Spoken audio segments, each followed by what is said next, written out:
A lone chariot is tearing through the dark, fog-filled forests of ancient India. Inside is Sanjaya, the royal envoy of the Kuru Empire, racing back to his capital with a message that will decide the survival of millions. To understand why this message carries such weight, we have to look at the geopolitical standoff. For 13 years, the Pandava brothers have been living in forced exile. With that period finally complete, they are demanding the return of their rightful half of the empire. The ruling Kauravas outright refuse to cede the territory. So the Pandavas offer a desperate compromise. If half the kingdom is too much, they will accept just 5 specific villages: Kurukshetra, Vrikasthala, Makandi, Varanavata, and any other 5th village. They state clearly, give us even a single province. The fate of the entire ancient world now hinges on this tiny sliver of land. War can be averted entirely, but only if the ruling king agrees to concede a microscopic fraction of his empire. Sanjaya arrives at the Hastinapura court in the dead of night, but instead of handing over a treaty, he delivers a brutal, public rebuke to King Dhritarashtra, accusing him of systemic greed and courting total annihilation.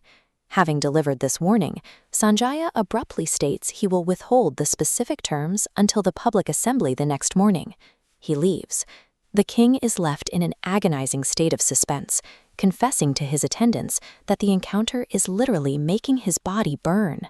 This exact night is recorded in a specific sub-book of the epic Mahabharata, titled the Prajāgara Parva. That translates directly to the canto on sleeplessness. Dripping with sweat and unable to close his eyes, the king realizes he cannot endure the weight alone.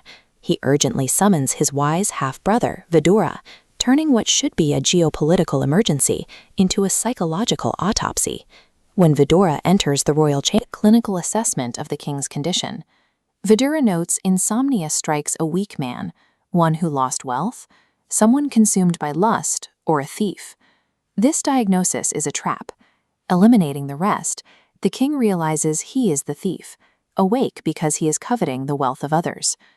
Dhritarashtra's inability to sleep is a direct physical consequence of his unrighteousness, a somatic reflection of the theft he is currently committing. To understand how Vidura can speak so bluntly to the emperor, you have to look at his true metaphysical identity. Vidura is the human incarnation of Yama, the god of cosmic justice. But according to the epic's mythology, the powerful sage Mandavya was falsely accused of a crime and brutally impaled. Surviving the torture, he cursed the god of justice into mortal form. That curse manifested in the Kuru lineage. Biologically, Vidura was born as a Dasiputra, the son of a royal Shudra maidservant. Under the strict social codes of the era, this status permanently barred him from ever claiming the imperial throne. Because Vidura can never hold supreme power, he has nothing to lose and nothing to gain. He is the only man in the empire completely immune to royal vanity, making him the ultimate objective counselor. Vidura begins his intervention by establishing a strict boundary between 2 types of men. First, he defines the fool, a person who enters uninvited, relies on deceit to achieve goals, and trusts untrustworthy individuals. He contrasts this with the wise. True wisdom isn't academic intelligence. It is defined by total emotional regulation, maintaining a completely stable state of mind, whether facing immense prosperity or devastating adversity. Vidura then maps this individual psychology directly onto macro-statecraft. He introduces an economic metaphor comparing 2 types of rulers, the honeybee and the charcoal maker. A wise king acts like a honeybee gathering nectar, extracting resources without damaging the flower. But Dhritarashtra is a charcoal maker, burning the entire forest down to the roots for a quick, short-term gain. For Vidura, maintaining political sovereignty is impossible without first achieving total psychological self-mastery. Vidura identifies one final danger to any leader: an inner circle filled entirely with sycophants. The king has built an echo chamber that provides him with the comfort of constant confirmation bias. Flatterers who speak agreeable but toxic words are abundant in royal courts.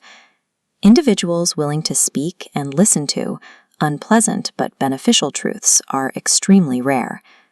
Trapped by Vidura's logic, Dhritarashtra finally acknowledges the ethical truth of the advice. Yet he claims moral paralysis.